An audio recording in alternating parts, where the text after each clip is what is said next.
E Jó possuía várias qualidades. A Bíblia diz que Jó era reto, temente ao Senhor, e também Jó se desviava-se do mal. Então Jó era um homem completo. Jó ainda fazia sacrifícios para que Deus viesse a perdoar os pecados dos seus filhos. Só que quando os filhos de Deus se reuniram, os anjos, e apresentaram-se ao Senhor, e veio também o diabo. E Deus disse a Satanás: de onde vem? Ele me rodear a terra e passear por ela. E Deus disse: observasse o meu servo Jó, homem reto, homem temente, homem fiel, e homem que se desvia assim do mal. Deus apresentou 4 qualidades de Jó. O inimigo falou também, com tudo que ele tem, aleluia, permite que eu toque nele para ver se ele vai reter a fidelidade. E a Bíblia diz que Deus permitiu que o diabo tocasse Jó. Mas Deus disse a ele: porém tem um limite, só não tire a vida, porque a vida dele me pertence. E a Bíblia diz que Jó teve uma chaga do alto da cabeça até a planta do pé. E veio sobre Jó esta chaga tão terrível, que a Bíblia diz em Jó capítulo 7 que bichos saíam das suas feridas. Jó era um cadáver vivo humano, e ele estava indebilitado, as pálpebras dos seus olhos caíram, ele fedia vivo. A Bíblia também vai dizer que até o bafo de Jó, quando Jó falava, tinha um hálito terrível. E Jó disse que o bafo dele, a fala dele se fez abominável perante a sua esposa.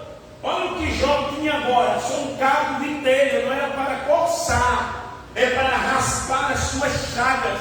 Que prova terrível! Eita glória! Mas em Jó 19, verso de número 25, Jó vai dizer assim: porque eu sei que o meu Redentor vive, e por fim ele se levantará sobre a terra.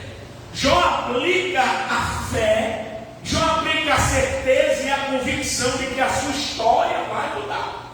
Mas não foi fácil, tanto é que no capítulo 6, 8, Jó diz: aleluia, Jó deseja e pede a Deus a morte, aleluia. Mas a situação é tão difícil que Jó perde de tudo, irmão. E a sua esposa fala com ele: de repente, a tua fidelidade ao Senhor, glorifica a Deus, aceita essa situação aí, morre. Mas Jó disse: ei, tu fala como uma louca, Deus me deu, Deus tomou, bendito seja o nome do Senhor. Não era fácil o que Jó estava passando. Até a Bíblia diz em Jó capítulo 2, o verso de número 11 e 12, que chegou Bildade, Zofar e Elifaz, os 3 amigos de Jó, até oraram por Jó, até estavam ao lado de Jó, aleluia. Mas vendo que Jó não morria, a Bíblia diz que eles começaram a acusar Jó de Jó estar em pecado. Mas a palavra de Deus diz que Jó tenta justificar-se. Porém Deus levanta um jovem por nome Eliú, e Eliú diz que não está para julgar Jó, mas para Jó ficar em silêncio, porque Deus é quem vai julgar a causa dele. E se Jó permanecesse fiel ao Senhor e estivesse verdadeiramente em fidelidade para com Deus, Deus iria fazer o milagre acontecer na sua vida. E eu já quero abrir um parênteses para dizer que mediante alguns processos que você vivencia, que você passa, o milagre vai acontecer na sua vida. A chaga era terrível, o momento era difícil, aleluia, mas Jó vai usar a fé. E a Bíblia diz que Jó vai dizer aqui no capítulo de número 31, verso 34, algumas coisas principais que eu quero que você aplique na sua vida. E Jó diz assim, tema eu perante uma grande multidão. Você vê que Jó vai dizer: ei, eu estou temendo, porque não tem ninguém para me ajudar. Praticamente, aleluia, minha esposa, aleluia, mesmo estando ao meu lado, está sem perspectiva de vitória. Meus amigos me acusaram de estar em pecado. Não tem ninguém que esteja ao meu lado para me ajudar. Então veja que é uma grande multidão veio sobre Jó, e a maioria das pessoas já espalhavam que Jó estava morto. Só que quem Deus tem promessa não morre antes que as promessas de Deus se cumpram na vida dele. E a Bíblia vai dizer que Jó aqui vai usar convicção, vai usar fé, vai usar a certeza de que Deus vai fazer o milagre acontecer na sua vida. E nós precisamos ter certeza, ter convicção e ter fé de que o milagre vai acontecer. Em Hebreus 10:38 diz que o justo viverá da fé. O Salmo 125 diz que confiam no Senhor serão como um monte de Sião, que não se abala, mas permanece para sempre. Louvado seja o nome do Senhor. Jó diz que eu possa teimar perante uma grande multidão. Olha a multidão aí, dos criticadores, dos apedrejadores, dos apontadores, daqueles que blasfemam contra Jó. Mas Jó não liga para a grande multidão. E eu já quero colocar aqui que o primeiro obstáculo que se levanta contra nós é a multidão. E qual é a multidão que está se levantando contra a tua vida? O Salmo 91:7 diz que 1000 caem ao teu lado, 10.000 à tua direita, mas você não é atingido. Seja qual for a multidão que tem se levantado, cadê o glória? Vai cair na terra. A Bíblia diz no livro de Isaías que Deus deu ordem a um anjo em uma noite, e o anjo desceu no acampamento dos assírios e matou 185 mil. Eu já quero deixar bem claro que Deus está a falar, dizendo que a multidão já começou a cair. Quem crê nisso? A multidão começou a ficar envergonhada.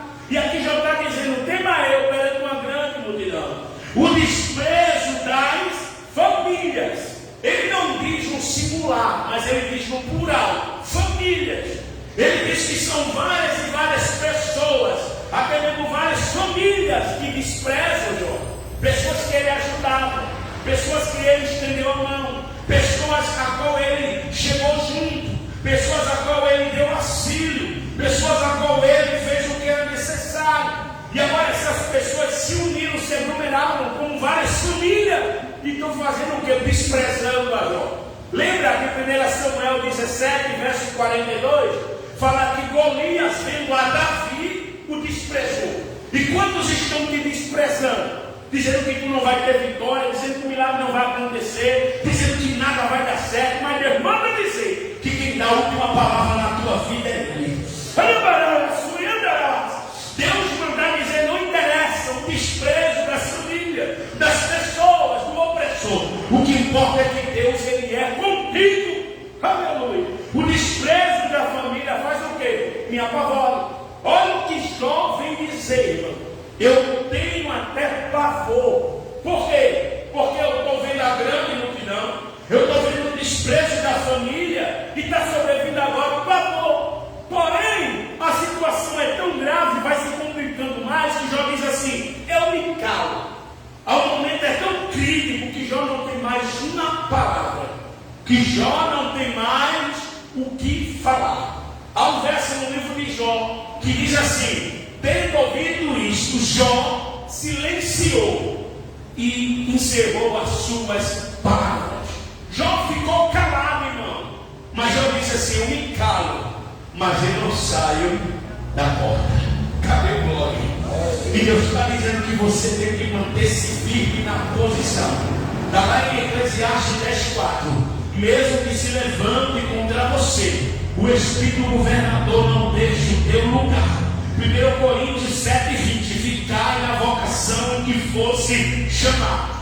Deus está dizendo: se mantenha firme na posição a qual Ele lhe colocou. Se a gente lê Atos 16, verso 26, quando Deus mandou o terremoto ali no cárcere, ele disse que os alicerces do cárcere se moveram, mas não caíram, permaneceram firmes. E é isso que Jó está dizendo: eu vou manter firme, eu vou me manter de pé, eu vou me calar, mas eu não vou sair da posição a qual Deus ele me colocou.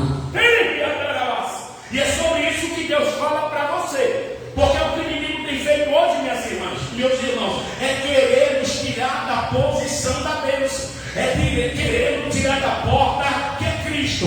Mas Deus está dizendo: ei, ande na minha direção, faça conforme eu disse para você, vá mediante como eu estou te conduzindo, que todas as coisas darão certas na tua vida. Aí, para concluir, em Jó 42, verso 2, Jó glorifica dizendo: bem sei eu que tu tudo podes, e nenhum dos teus pensamentos pode ser impedido. Aí verso 5 de Jó 42, Jó entende por que a prova, Jó entende por que a luta. Jó diz Eliseu te conhecia por ouvir falar, mas agora os meus olhos te veem. Jó está dizendo, antes eu não tinha intimidade muito profunda contigo. Antes eu ouvia falar e eu fazia sacrifício, eu era fiel, eu era firme, mas por conta daquilo que eu ouvi, eu não tive experiência, eu não tive envolvimento nos teus mistérios. Aí Jó diz assim, mas por meio dessa prova, mas por meio dessa luta, agora, velho, os meus olhos te veem. Jó entende que o que ele está passando é para uma grande finalidade de quê? De vitória. E eu já quero dizer que o que você está vivenciando, o que você está passando, é para o nome de Deus ser glorificado na tua vida. Oh glória! No verso 10 de Jó 42 diz que Deus mudou o cativeiro de Jó. Quando ele fez o quê? Quando ele orava pelos seus amigos.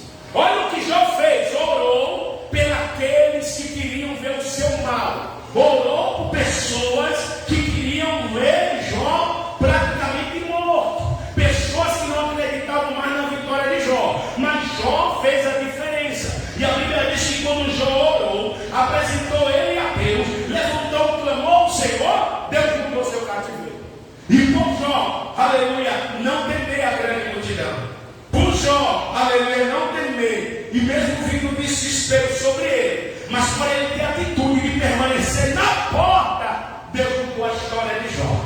E eu já quero dizer que Deus já entrou em ação para mudar a tua história. Deus já entrou em ação para mudar a sua situação. Isso está lá no livro, aleluia, de Provérbios, capítulo 11, verso 8. O justo é libertado da angústia e o ímpio fica no seu lugar. Está lá em Isaías 43, 19. Eis que o Senhor fará uma coisa nova. Te prepara, porque Deus está dizendo que vai haver mudança. Oh glória, quem crê levanta a mão e glória a Deus. Então Deus acrescentou a Jó tudo em dobro, o quanto antes ele possuía. Jó, além de ter a sua vida restaurada, Deus ainda deu trabalho que ele, aleluia, tantos tinha. Está lá em Joel 2,25. Restituirei os anos consumidos pela vidinha, pela lagústia, pelo purgão e pelo devorador. Quem crê que Deus é Deus de restauração e restituição na tua vida? Te prepara que a bênção vai vir dobrada na tua vida, meu irmão. Está lá em Ageu capítulo 2, verso 9. A glória da segunda casa vai ser maior do que a primeira. Que Deus abençoe a todos e permaneça dando vitória e confirmando a grande bênção. Guarda esta palavra.